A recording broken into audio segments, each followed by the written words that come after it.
आदिमाया शक्ती जगन्नाथ जननी जगदंबा मातेकडं राजानं प्रार्थना केली की हे माते, आज माझ्या जीवनाचा आनंदाचा दिवस आहे. आज माझ्या दारातून कोणीही रिकाम्या हाताने जाता कामा नये. माझ्यावर दया कर, कृपा कर. अनेक माणसं येतात, मी काय करू माते?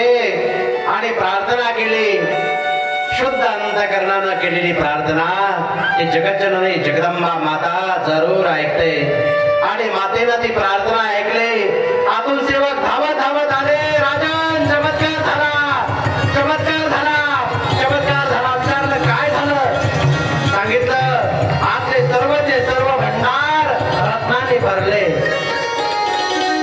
सर्व भंडार रत्नांनी भरले. राजाने सांगितलं चला घेऊन या, आणि वाटायला सुरुवात केली. सज्जना हो, त्या मातेची कृपा जर जीवनामध्ये झाली ना, ती जगज्जननी आहे, जगदंबा माता आहे, खूप उदार आहे. आपल्या भक्तांच्यावर दया करते आहे, कृपा करते आहे. परंतु त्यासाठी आपलं मन मोठं ठेवावं लागतं. मन जर मोठं नसेल ना, दरवाजा लावून खाण्याची सवय असेल तर देव कृपा करत नाहीये. बरेच माणसं कोणी येईल म्हणून दरवाजा बंद करून खातात. कोणाला द्यावं लागेल ना. आपण चांगलं चांगलं खायचं आणि दुसरं कोणी आलं तर कसं तरी देऊन टाकायचं. मोठं मन नाहीये. घासातला घास दिला पाहिजे.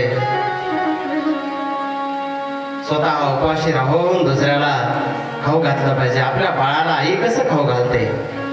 आईचं किती प्रेम असतं. स्वतःच्या जीवाची पर्वा करत नाहीये, एक एक घास बाळाला खाऊ घालते. तसंच मन जरा सर्वांच्या विषय ठेवलं ना, तर जीवनामध्ये कधीच काही कमी पडत नाहीये.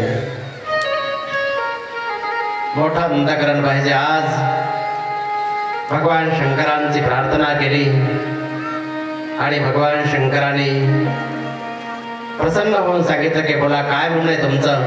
ब्रह्मादी देव प्रार्थना करत होते. ब्रह्मदेवानं सांगितलं की आमची इच्छा आहे की दक्ष प्रजापतीला जिवंत करा. तो यज्ञ आपणच करतोय, आपणच विध्वंस कसा करायचा, तुम्ही चला यज्ञ पूर्वत करायचा आहे. आणि भगवान शंकर त्या ठिकाणी आले. दक्ष प्रजापतीला जिवंत केलं, यज्ञ पुन्हा पूर्वत केला.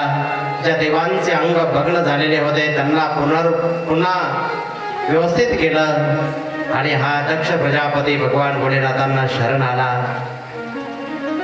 प्रार्थना करू लागला, विनंती करू लागला, मला क्षमा करा, मी तुम्हाला ओळखलं नाही, एक सामान्य जीव आणि तुम्ही देवांचे देव. मला अहंकार झाला होता, कारण माझ्या पोटी आदिमाया शक्ती जगज्जननीने जन्म घेतला. मी तिलाही ओळखलं नाहीये, माझ्या मुलीला ओळखलं नाही. माझी मुलगी, माझी कन्या सामान्य नव्हती, जगज्जननी जगदंबा होती. आणि तिचा मी अपमान केला, ओळखू शकलो नाही. मी तुम्हाला जावई समजत होतो, परंतु तुमची लीला मी समजू शकलो नाही, मला माफ करा, क्षमा मागू लागला. आणि त्यानंतर भगवान शंकर तो यज्ञ पूर्वत करून निघाले. त्यावेळेला दक्ष प्रजापतीनं विनंती केली की माझ्या मुलीला जिवंत करा. त्यावेळेस भगवान शंकर म्हणतात, देवी तुला यायचंय का परत? सतीनं सांगितलं आता या देहानं नाही, आता या देहानं मी परत येणार नाहीये, मी आता दुसऱ्या देहानं परत येणार आहे. मी पर्वताची मुलगी पार्वती म्हणून परत येणार आहे. आणि सतीचा तो देह भगवान भोलेनाथाने खांद्यावर घेतला आणि निघाले. प्रमाण करत करत करत करत निघाले. भगवान शंकराला दुःख होऊ लागलं, माझी सती गेली, पत्नी गेली, शोक होऊ लागला. आणि भगवान शंकर निघालेले आहेत. पहा, माणूस मेल्यानंतर लवकरात लवकर अंत्यसंस्कार करतात, माती करतात लवकर. का? जास्त वेळ जर लावला तर माणसाचं दुःख कमी होत नाही, वाढतं. त्यामुळं मेल्याबरोबर उशीर करत नाहीत, पटकन नातेवाईक बोलवतात, नातेवाईक पण पटकन येतात आणि लवकरात लवकर अंत्यविधी करतात. भगवान विष्णूने विचार केला की जोपर्यंत सतीचा देह आहे ना, तोपर्यंत भगवान शंकरांचं दुःख कमी होणार नाहीये. आणि म्हणून भगवान शंकरांनी सतीच्या देहाचे सुदर्शन चक्राद्वारे तुकडे करायला सुरुवात केली. एक एक एक एक तुकडा करायला सुरुवात केली. ज्या ठिकाणी एक तुकडा पडला तिथं शक्तीपीठ निर्माण झालं. असे 52 शक्तीपीठ आहेत भारतामध्ये. 52 ठिकाणी तुकडे पडले. महाराष्ट्रामध्ये 3.5 शक्तीपीठ आहेत. कोणते कोणते आहेत शक्तीपीठ? तुळजापूरला भवानी माता, कोल्हापूरला लक्ष्मी माता आहे. आणखी कोणता आहे तुमच्या जवळच? कोणता? माहूर आपल्या जवळच आहे. माहूरगडला एक शक्तीपीठ आहे आणि वणीला अर्ध शक्तीपीठ आहे. सप्तशृंगी ही शक्तीपीठ आहेत. असे अनेक शक्तीपीठ निर्माण झाले. आणि त्यानंतर इकडे हिमालय आणि मैना आनंदामध्ये होते.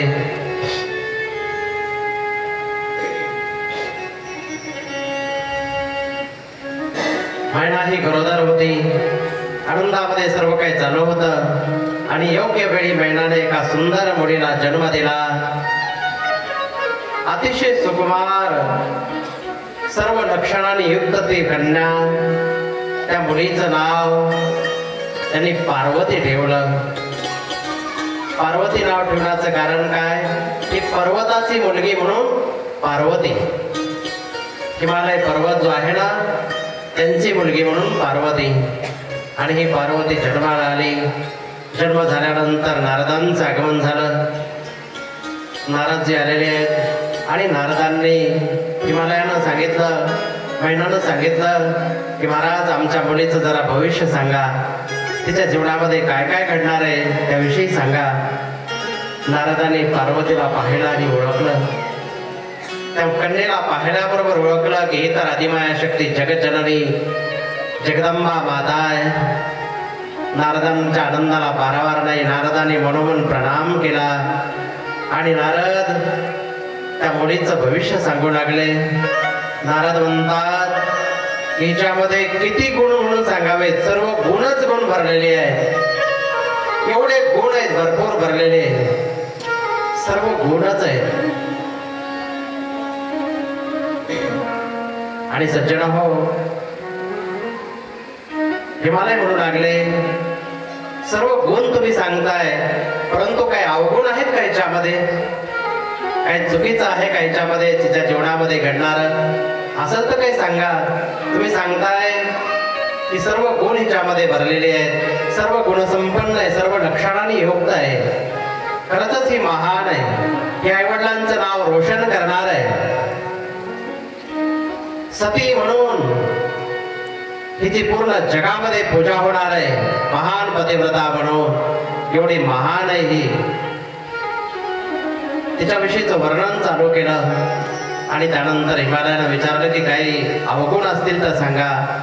त्यावेळेला नारदांनी सांगायला सुरुवात केली. नारद म्हणतात सर्व हिच्या जीवनामध्ये चांगलं आहे, परंतु हिचा पती जो आहे ना, हिचं लग्न झाल्यानंतर हिचा जो पती तिला भेटणार आहे ना, तो अमंगल वेश परिधान करणार आहे, स्मशानामध्ये राहणार आहे, चिताभस्म अंगाला लावणार आहे, गळ्यामध्ये मुंडांच्या माळा आहेत, साप आहेत परिधान केलेले, जटा वाढलेल्या, कधी वस्त्र अंगावर घातले तर घातले, नसले तरी नसले, असला हिचा पती आहे. त्यावेळेला हिमालयाला वाईट वाटू लागलं की माझ्या मुलीला असा मुलगा मिळणार, असा पती मिळणार, मला असा जावाई मिळणार. त्यांना दुःख वाटू लागलं. ते म्हणतात नारदजी अहो काहीतरी चांगलं सांगा, असा पती मिळेल. म्हटले हो, असाच पती हिच्या जीवनामध्ये मिळणार आहे. अहो काहीतरी पर्याय सांगा, त्यासाठी चांगला पती मिळावा त्यासाठी काहीतरी मार्ग सांगा. नारदांनी सांगितलं की हिला तपश्चर्या करावी लागेल. आणि हे गुण दैवी शक्तीमध्येच आहेत. नारद स्पष्ट बोलत नाहीयेत. तो तिला पती मिळेल, काळजी करू नका. निश्चितच हिचं कल्याण होईल.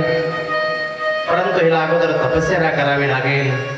आणि छोट्या अवस्थेमध्येच पार्वतीला नारदांनी मंत्र दिला, उपदेश केला. आणि उपदेश करून ही कन्या आईवडिलांना वंदन करून प्रणाम करून तपश्चर्या करायला निघाली. बाल्य अवस्थेमध्येच तपश्चर्या करू लागली. जंगलामध्ये एकांतामध्ये जाऊन तपश्चर्या करते. योग्य पती प्राप्त करण्यासाठी, चांगला पती मिळावा म्हणून तपश्चर्या करते. मला वाटते चांगला नवरा मिळावा म्हणून सुरुवातीला पार्वतीनंच तपश्चर्या केली होती. आणि म्हणूनच महिला पार्वतीचा पाहून तपश्चर्या करतायत. चांगला पती मिळावा म्हणून काही ना काय करता ना तुम्ही. व्रत करता, उपवास करता, देवाला नवस करता. चांगला पती मिळावा म्हणून सर्वांनी केलेलं असतं. बरोबर आहे ना? कुणीच करत नाही असं नाहीये. परंतु ज्यांना ज्यांना चांगला पती मिळाला नाही त्यांनी हात वर करा. ऐकतच नाही तुम्ही माझं सांगितलेलं. कधी हात वर करा म्हटलं तर कोणी हातच वर करत नाहीये. ज्यांना ज्यांना मिळाला नाही त्यांनी हात वर करा. मला वाटतं याचा अर्थ सगळ्यांना चांगले पती मिळालेले आहेत. सगळ्यांना खूप चांगलं सांभाळतायत, काळजी घेतायत, अजिबात त्रास देत नाहीत, कधी रागवत नाही, शिव्या देत नाहीत. म्हणून तुम्ही हात वर करत नाही. पुरुष मंडळी म्हणतील महाराज आम्हाला कधीच हात वर करायला सांगत नाही तुम्ही. ज्यांना चांगली पत्नी मिळाली नाही त्यांनी हात वर करून दाखवा बरं. चांगली पत्नी मिळाली नाही त्यांनी.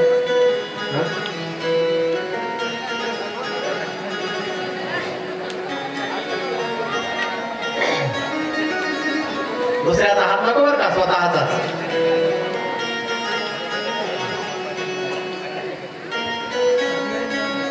मला माहित आहे कुणाचीच हिंमत नाही हात वर करायला.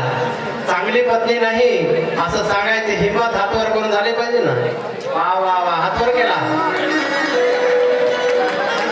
आता घरी गेल्यावर तुमचं भरीतच होतंय. सगळ्यांनी मागं मागं जायचं. आता घरी गेल्यावर यांचं काय करतात ते. याच गावातले का दुसरीकडचे? हा, इथलेच आहेत. खरं तर डेअरिंग दिसायला लागली बरं का यांची. कमाल आहे. त्याचा अर्थ घाबरत नाहीयेत. चांगली पत्नी मिळाली तुम्हाला. हा, चांगली पत्नी मिळाली म्हणून केलाय हात, वाईट नाहीये. बिचारे सज्जन आहे तो. चांगली पत्नी म्हणतात माझी. आणि खरंच सज्जना भाऊ, प्रत्येक महिला काही ना काही प्रथम उपवास करते. चांगला पती मिळावा, चांगली पत्नी मिळावी, प्रत्येकाची भावना असते. प्रत्येकाला आपल्या आपल्या पत्नीविषयी सांगावं वाटत असेल. मला वाटते आमच्याकडे इकडं गायकवरांना बसलेले ते म्हणत असतील महाराज आम्हाला काहीच विचारत नाहीयेत. आपला वादकाला विचारूया की कशी पत्नी मिळाली. ते म्हणायला लागले बिचारे झालंच नाही अजून तर काय सांगू आताच, कशी मिळते आणि काय नाही. विनोद महाराजांना विचारूया, त्यांचं कोणी ऐकणार नाही, सांगणार नाहीये. तिकडे निरोप जाणार नाही, काळजी करू नका, बिनधास्त सांगा. पत्नी गरीब आहे का रागीट आहे?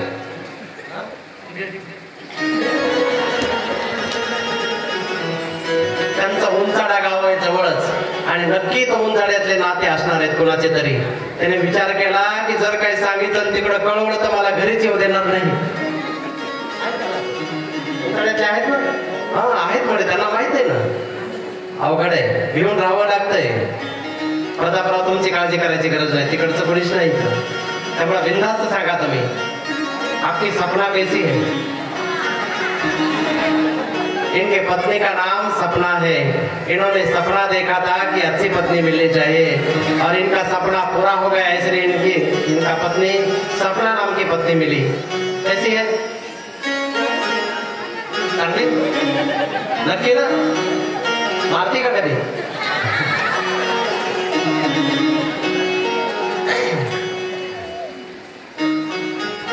सज्जना हो,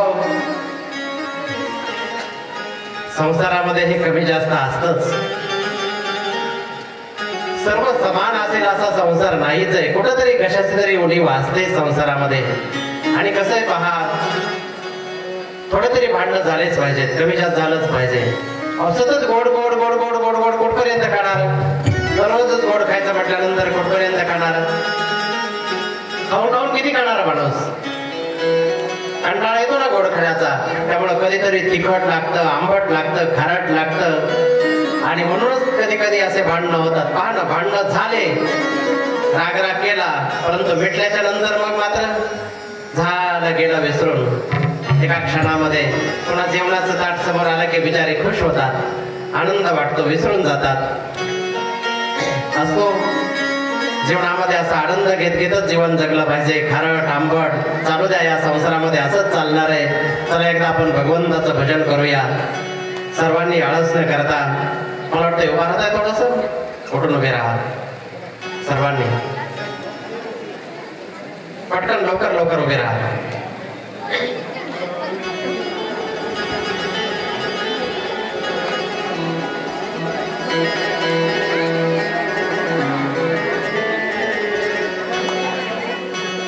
थोडेसे पाय मोकळे झाले पाहिजेत ना, जरा पाय दुखतायत. उभे राहा सर्वजण. आणि भजन करत करत करत करत आनंद घेत घेत, कारण ही माझा जवानीमध्ये आहे, परमार्थ हा जवानीमध्येच आहे. म्हातारपणी अंग हलवायचं म्हटलं तरी हलत नाहीये.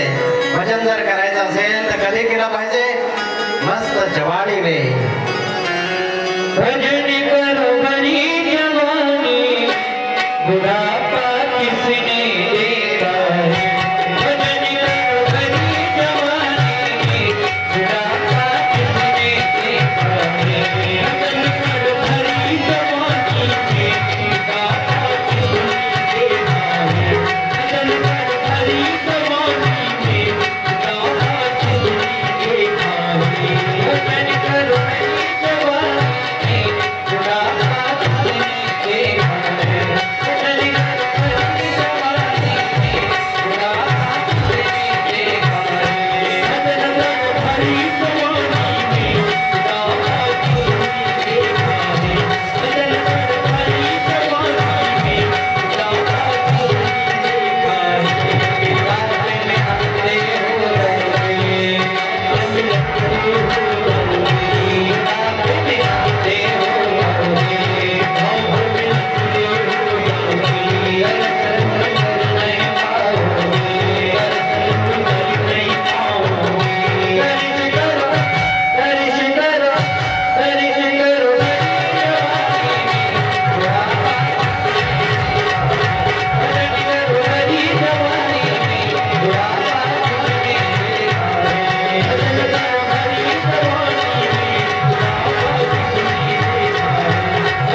बसताना माझ्यासमोर थोडा रस्ता ठेवून बसा. दररोजच बसताना थोडासा रस्ता ठेवून बसायचं समोर वेगळा.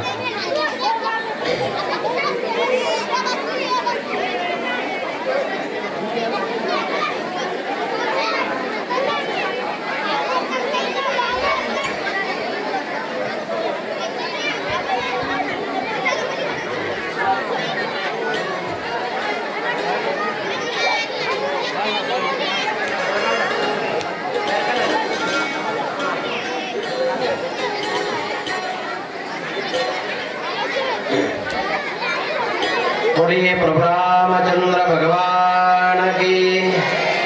आवाज काढा जरा, मोठा आवाज निघला पाहिजे. एकदम शांतता मुलांनो, शांत. थोडाही आवाज येता कामा नाही. त्यांना जरा दूर दूर बसवायला पाहिजे, कधी विक्षेप करतील.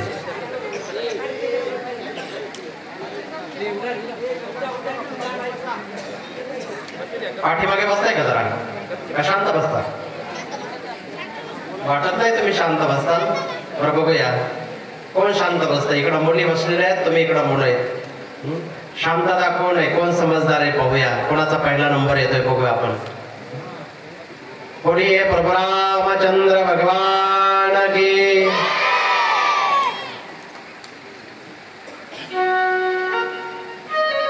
पार्वती तपश्चर्या करू लागलेली आहे. एकांतामध्ये जाऊन ध्यान करते आहे. बरेच दिवस तपश्चर्या केली आणि पार्वतीची तपश्चर्या, कठोर तपश्चर्या केलेली आहे पार्वतीनं आपल्या पतीला प्राप्त करण्यासाठी. एक दिवस सप्तऋषी आले आणि सप्तऋषींनी पार्वतीचं ते तप पाहिलं, तपश्चर्या पाहिली. आणि पाहिल्यानंतर सप्तऋषी पार्वतीला विचारतायत की देवी, ही तपश्चर्या कशासाठी चालू आहे, काय होय एवढ्या बाल वयामध्ये आणि एवढी कठोर तपश्चर्या? पार्वती म्हणते, मी ज्यासाठी तपश्चर्या करायला निघाले, जे प्राप्त करायला निघाले ना, जे अप्राप्त वस्तू प्राप्त करायला निघालेली आहे. आणि माझी प्रतिज्ञा ऐकल्यानंतर तुम्हाला हसायला येईल. मी भगवान शंकरांना पतिरूपानं प्राप्त करण्यासाठी तपश्चर्या करते. सप्तऋषी हसायला लागले, म्हणतात देवी